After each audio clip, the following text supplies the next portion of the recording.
पहिले मी प्रदूषणाच्या विषयावर बोलते. आज प्रदूषणाच्या विषयावर सभागृहामध्ये प्रश्न उपस्थित केले गेले. सदस्यांनी चांगले विषय मांडले आणि त्याला आम्ही प्रतिसाद दिला.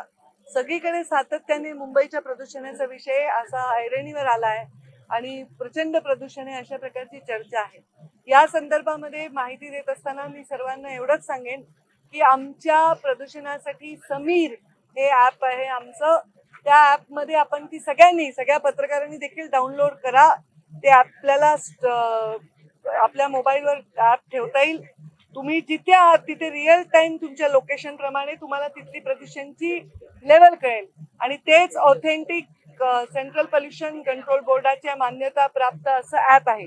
बाकी कोणत्याही रिडिंग ज्या आहेत त्या कोणत्याही पुराव्यानिशी लोक सांगतात 600 झालं 500 झालं, तर असं कधीही मुंबईमध्ये झालेलं नाही. मुंबईमध्ये निश्चितच हिवाळ्यानंतर म्हणजे दिवाळीनंतर ते फेब्रुवारी पर्यंत थोडं प्रदूषण आपल्याला जास्त जाणवतं.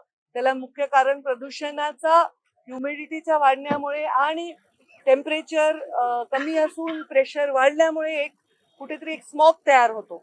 पण आपलं अत्यंत अहितकारी आहे, घातक आहे तब्येतीला. अशा प्रकारच्या पोल्युशनची परिस्थिती आपल्याला मुंबईमध्ये नाही म्हणता येणार. ते अपेक्षेपेक्षा थोडं या काळामध्ये जास्त आहे, जे हळूहळू मार्चमध्ये आता ते कमी व्हायला सुरुवात होईल. प्रचंड मोठं इन्फ्रास्ट्रक्चरची ग्रोथ होत आहे, भरपूर कन्स्ट्रक्शन होत आहे आणि अशा वेळी वेळोवेळी नियमांची पायमल्ली होऊ नये यासाठी आम्ही जागरूक आहोत. मागच्या वर्षीचा या काळामध्ये जे पोल्युशन होतं त्यापेक्षा आता आपलं पोल्युशन कमी आहे. निश्चितच ऍब्सोल्युटली पोल्युशन आपल्याला कंट्रोलमध्ये आणण्यासाठी सर्वांना मिळून काम करावं लागेल. तर त्याच्याबद्दल विधानसभेमध्ये चांगली सकारात्मक चर्चा झाली. याच्यामध्ये जर पाहायला गेलं तर मुंबईत ज्या पद्धतीनं इमारतींची कामं असतील किंवा रस्त्यांची कामं असतील ही एक साथ सुरू केलेली आहे, त्याचा कुठेतरी अधिक परिणाम आहे का? कारण खूप दिवस काही कमिटीज फॉर्मेशनमुळे काही न्यायालयीन प्रक्रियेमुळे बरेच दिवस कामं प्रलंबित होते परवानगी देणं. त्यामुळे ते एका वेळी सुरू झाले. आपल्याकडे मेट्रोचं काम चालू आहे, हायवेजचं कामं चालू आहे, दुरुस्तीची कामं चालू आहेत, इन्फ्रास्ट्रक्चरचं काम चालू आहे आणि अशा वेळी जर कामामध्ये नियमावली त्यांनी नाही पाळली तर त्या कामाला बंद करण्याचे आदेश सुद्धा आम्ही दिले. जवळपास आम्ही 1718 कामांना बंदीची शोकॉज नोटीस दाखवून बंदही केली, मग त्यांच्याकडनं कंप्लायन्स करून परत सुरू करायची परवानगी दिली. तर अशा परिस्थितीने त्यांना ऑब्झर्व करावं लागतं. आता आम्ही महानगरपालिकेला असं एक महानगरपालिकेने सुरू केलंय जे खूप चांगलं आहे. कारण आमचे जे मॉनिटरिंग सिस्टीम असतात, जे एअर क्वालिटी मॉनिटरिंग आहे जे करतात, ते सिस्टीम एका मोठ्या एरियामधलं मॉनिटरिंग करतात. पण प्रत्येक बिल्डिंगचं मॉनिटरिंग करण्यासाठी सुद्धा आता बीएमसीनी काम सुरू केलंय आणि त्यांनी ते लावलं सुद्धा आहे मॉनिटरिंग. त्यांच्या डॅशबोर्डवर बीएमसीच्या प्रत्येक ठिकाणचं युनिटचं कामाचं कन्स्ट्रक्शनचं त्यांना पोल्युशनची परिस्थिती कळेल. ह्याच्यामध्ये जास्तीत जास्त ह्युमन इंटरफरन्स न करता एआय वापरून क्वालिटी कशी मेंटेन करता येईल आणि खरे रिपोर्ट कसे येतील याच्याकडे आमचा कल आहे. आमचं आता ऑथेंटिक सॉफ्टवेअर आहे, आमचं तुम्ही सगळ्यांनी डाउनलोड करा. तर त्या सॉफ्टवेअरला मी माझ्या ट्विटरवर माहिती देते आणि तिथे तुम्हाला पोल्युशन खरं काय कळेल. कोणी म्हणते आज 320 आहे, पण माझ्या सॉफ्टवेअरवर काय दाखवते ते ऑथेंटिक आहे. आणि असं म्हणण्याने आपल्या ग्रोथवर, आपल्यामध्ये येणाऱ्या लोकांच्या मानसिकतेवर परिणाम होत असतो. आज आमदारांनी सकारात्मक चर्चा केली आहे आणि त्याला सकारात्मक उत्तर दिली आहे. चांगली पण चर्चा. मुंबई महानगरपालिकेच्या हद्दीत येणारी अनेक रस्त्यांची कामं सुरू आहेत सध्या, परंतु अनेक रस्त्यांची कामं जी आहेत ती विनापरवानगी देखील काढली जाते, तिथचे रस्ते खोदले जातात. यापूर्वी देखील मनसेच्या संदीप देशपांडेंनी या सगळ्या संदर्भात आरोप सुद्धा केलेले होते की कोणत्या तरी कंपनीला आपल्या वायर आता बीएमसीचा विषय मला आपण विचारू म्हणजे हा विषयच माझा नाही. राज्यसभेच्या बाबतीत प्रीतम मुंडेंचं नाव चर्चेत आहे.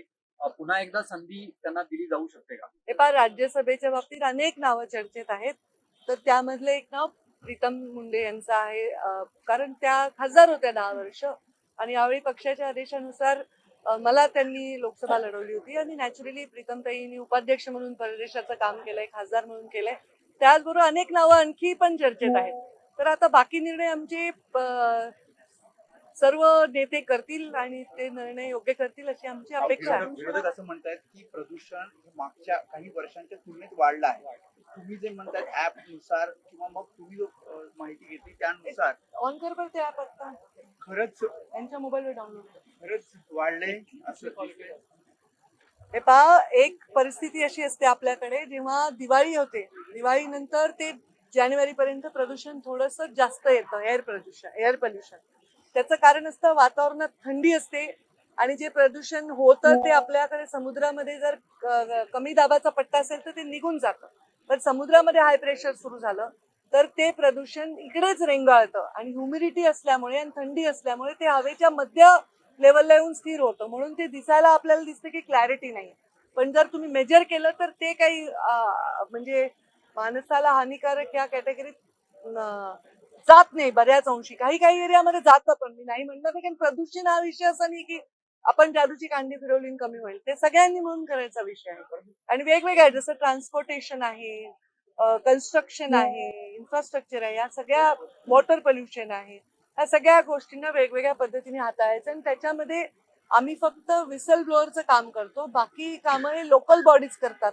जसं BMC आहे, अर्बन डेव्हलपमेंट आहे, रुरल डेव्हलपमेंट आहे, परिवहन आहे, असं हे सगळ्यांनी मिळून करायचा विषय. मुंबईतलं प्रदूषण पाहता आदित्य ठाकरेंनी पालिकेचे जे आयुक्त आहेत त्यांच्याकडे पण एक मागणी केलेली आहे की हे प्रदूषण वाढत असल्यामुळे जी तत्काळ जी कामं सुरू आहेत त्यांना स्थगिती देण्यात यावी.